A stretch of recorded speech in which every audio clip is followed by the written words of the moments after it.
혁명수비대는 단순한 군사 조직이 아닙니다. 직접 경제 활동에 참여하고 기업처럼 사업을 운영하며 막대한 자원을 움직입니다. 그렇다면 여기서 근본적인 질문이 제기됩니다. 군사 조직이 어떻게 자체적인 자금 축적과 운용 체계를 구축하고 이를 통해 지속적인 권력 기반을 형성할 수 있었을까요? 바로 그 질문에 대한 핵심적인 답이 되는 구조가 혁명수비대 협동재단입니다. 이름만 보면 협동조합이나 복지재단처럼 들립니다. 실제로도 겉으로는 혁명수비대 구성원들의 생활을 지원하는 재단으로 설명됩니다. 그러나 이 재단은 단순한 복지기구가 아니라 혁명수비대 내부 자금을 통제하고 운용하는 중심 장치이며 동시에 거대한 경제 조직입니다. 이 재단이 처음부터 지금과 같은 형태였던 것은 아닙니다. 혁명수비대 내부의 자산과 투자를 관리하기 위한 장치로 시작했지만 시간이 지나면서 기능이 확장됩니다. 제조업과 건설업을 포함한 다양한 산업에 직접 참여하면서 점점 하나의 복합기업 집단으로 발전하게 됩니다. 여기서 중요한 점은 이 조직이 단순히 자본을 보관하는 곳이 아니라는 것입니다. 자본을 통해 이윤을 만들어내고 그 이윤이 다시 권력으로 전환되는 구조를 가지고 있다는 점입니다.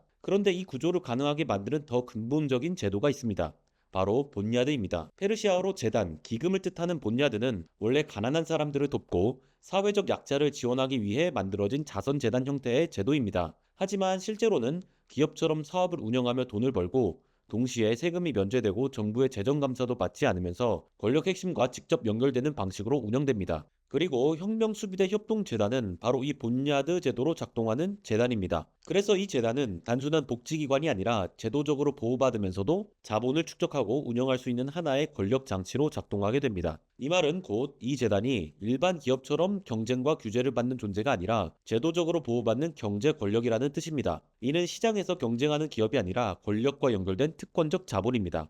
이제 이 재단이 실제로 어떻게 작동하는지를 보면 구조가 더 분명해집니다. 혁명수비대 내부에서 발생하는 다양한 자금이 이 재단으로 모입니다. 급여, 복지기금, 내부 자산 등 여러 형태의 자금이 축적되고 이 자금은 다시 다양한 사업으로 투자됩니다. 이 과정에서 형성되는 것이 바로 내부 자본시장입니다. 이 개념은 외부 금융기관 없이 조직 내부에서 자금을 조달하고 배분하는 시스템을 의미합니다. 일반 기업은 은행이나 투자자를 통해 자금을 확보하지만 이 조직은 스스로 그 역할을 수행합니다. 특히 국제 경제 제재로 외부 자금 조달이 제한된 상황에서는 이 내부 자금 구조가 사실상 생존을 가능하게 하는 핵심 메커니즘이 됩니다. 하지만 이 구조는 단순히 경제적 기능에 머무르지 않습니다. 여기서 형성된 자금은 다시 혁명수비대의 활동 전반으로 흘러 들어갑니다. 특히 이 자금은 단순히 이란 국내에만 머물지 않습니다. 해외로도 흘러 들어가면서 군사적 영향력 확대에 사용됩니다. 예를 들어 헤즈볼라나 하마스와 같은 조직과 연결된 활동에도 자금이 유입되면서 이 구조는 단순한 사업 시스템이 아니라 군사적 영향력을 뒷받침하는 재정 기반으로 작동하게 됩니다.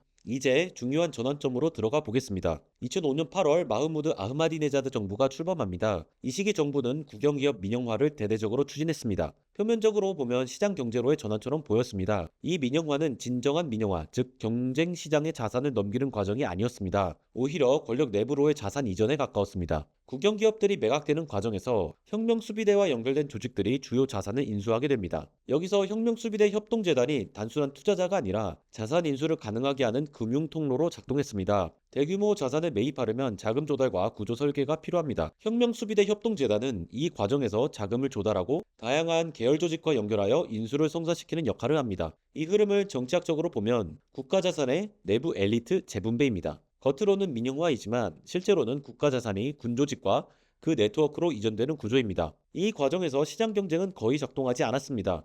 대신 누가 권력 네트워크 안에 있는가가 모든 것을 결정했습니다. 이렇게 형성된 구조는 시간이 지나면서 단순한 경제적 기반을 넘어서 체제의 생존을 떠받치는 핵심 장치로 변하게 됩니다. 특히 이란이 국제 제재에 직면했을 때 이 구조의 본질이 가장 선명하게 드러납니다. 이란은 2012년 그리고 2018년 이후 미국을 중심으로 한 강력한 제재를 경험하게 되는데 이 제재는 단순히 무역을 제한하는 수준이 아니라 금융 시스템 자체를 차단하는 방식으로 작동했습니다. 달러 결제망 접근이 막히고 주요 은행들이 국제 거래에서 배제되면서 국가 경제 전체가 압박을 받게 됩니다. 이런 상황은 일반적인 국가라면 경제적 붕괴로 이어질 가능성이 매우 높습니다. 왜냐하면 현대 경제는 공식 금융 시스템, 특히 국제 결제 네트워크에 깊이 의존하고 있기 때문입니다. 그런데 이란은 붕괴하지 않았습니다. 여기서 중요한 역할을 한 것이 바로 혁명수비대 협동재단과 같은 본야드입니다. 애초부터 공식 경제 바깥에서도 작동할 수 있는 구조를 가지고 있었기 때문에 제재 상황에서도 일정한 기능을 유지할 수 있었습니다. 경제학에서는 이런 구조를 비공식 경제 네트워크라고 설명합니다. 이는 국가가 공식적으로 인정하고 통제하는 경제 영역이 아니라 그 바깥에서 작동하는 거대한 거래와 자금 흐름의 집합을 의미합니다.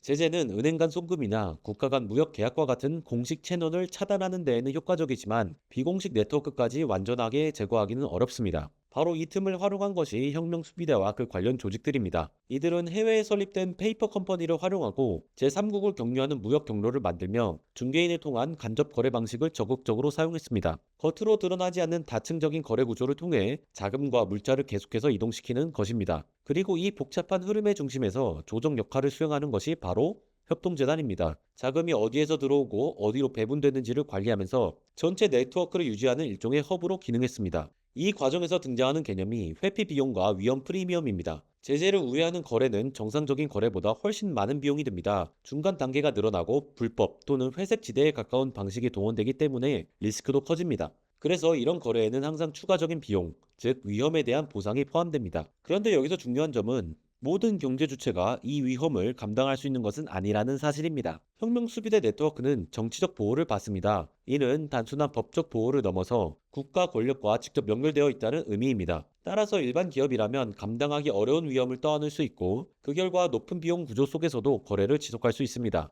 이 구조는 역설적인 결과를 만들어냅니다. 제재가 강화될수록 일반 경제 주체들은 시장에서 밀려나고 오히려 이러한 네트워크를 가진 조직들의 상대적 영향력은 더 커지게 됩니다. 이러한 구조는 필연적으로 부패와 지대추구를 동반합니다. 권력에 가까운 내부 인사들이 경제적 이익을 확보하는 통로가 형성되고 공식적인 감독이 없기 때문에 자금의 흐름은 외부에서 거의 보이지가 않습니다. 동시에 이 재단은 내부 구성원들에게 경제적 혜택과 투자 기회를 제공하면서 조직에 대한 충성도를 강화합니다. 경제적 이익이 곧 정치적 충성으로 연결되는 구조가 만들어지는 것입니다. 결국 혁명수비대 협동재단은 단순한 복지재단이 아니라 자금 축적과 권력 유지, 군사적 확장을 동시에 가능하게 만드는 핵심 장치입니다. 그리고 이 구조를 이해하는 순간 혁명수비대가 왜 단순한 군 조직을 넘어 하나의 독립적인 이익 집단으로 작동하는지가 비로소 선명하게 드러나기 시작합니다.